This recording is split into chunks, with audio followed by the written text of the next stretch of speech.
Good morning, friends. I am Suraj Agrawal, and you are watching your favorite YouTube channel, Gardening is My Passion. Friends, today I'll show you how to grow gardenia. This is one of the most scented plants, flowering plants in our country, and everyone wants to grow in their garden or in pots. Today I'll show you this is the hybrid variety. First, you have to select the best variety. Best variety for gardenia is the hybrid variety. The plant is around 6 to 7 inch tall, and you can see around 8 to 10 flowers are here, and lots of buds are here, you can see. And always they will give you flower every day. This is the around 8 9 10 flowers are here, 10 flowers and buds are here. And another plant I will show you around.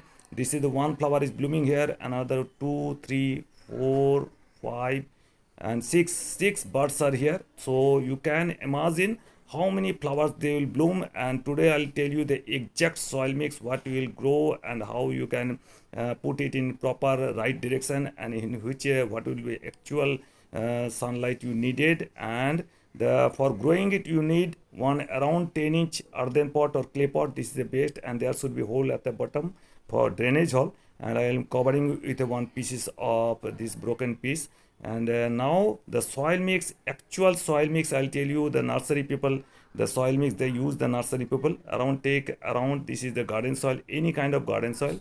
Take 50% of the garden soil, any kind garden soil you have, and add, if there is clay soil, then add 10% river sand. Any kind of river sand you have, you can add for proper drainage.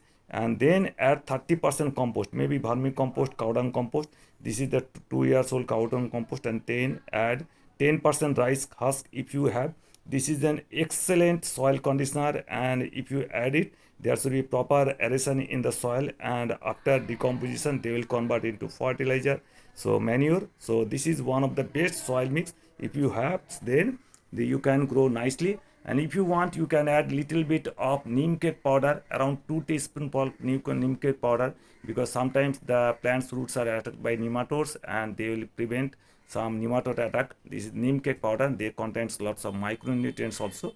So you can add 2 teaspoonful of neem cake powder. And if you want some micronutrient source, then you can add 1 to 2 teaspoonful of mustard cake powder. This is also very nice manure or fertilizer, and you can add here. So this is the soil mix, actual soil mix. You have to mix it properly. After properly mixing, I am showing you how to properly put. And if you want round the year blooming, then you can add some of this seaweed extract, humic acid, fulvic acid if you have. But this is not the mandatory. This is very optional things. And now mix it properly. Mix all the ingredients, and then I'll show you how to pot it in your clay pot, removing from this grow bag.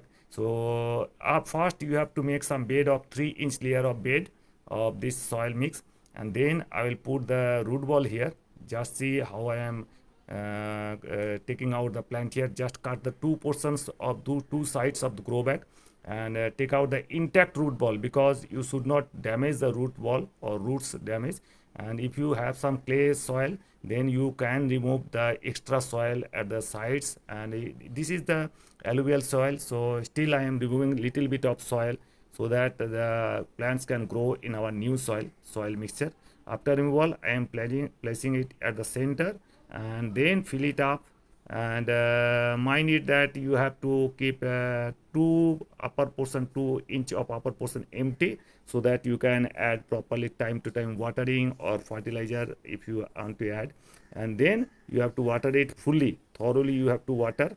And today I'll watering it thoroughly, and after today, tomorrow I will not water. And after 2 to 3 days, when the soil is totally dried up, then I again watering it properly. One thing I tell you, they needs lots of moisture, and you have to keep these plants in at least 2 to 3 hours sunlight or 4 hours sunlight. And the scorching sunlight, if you put in the terrace, then the flower drop, maybe there's some bud drops. So you have to keep the temperature, right moisture. And I tell you, you have to fertilize it once in 15 days, every 15 days, maybe liquid vermicompost tea or cow dung liquid tea you can add. And if you want, you can add 1 or 2 teaspoonful of this compost in once in 15 days, and then you won't have to do anything. And if there are not you don't have to so many things for a mixture, then you can add 70% garden soil, 30% compost. Make this mixture and put this plant in this mixture, and the plants will grow very very nicely. You don't have to take much pain. So hope you enjoyed the video. If you at all like the video, please give it a like, give it a thumbs up. If you're new to my channel, please subscribe my channel. Thank you very much. Thank you for being with us.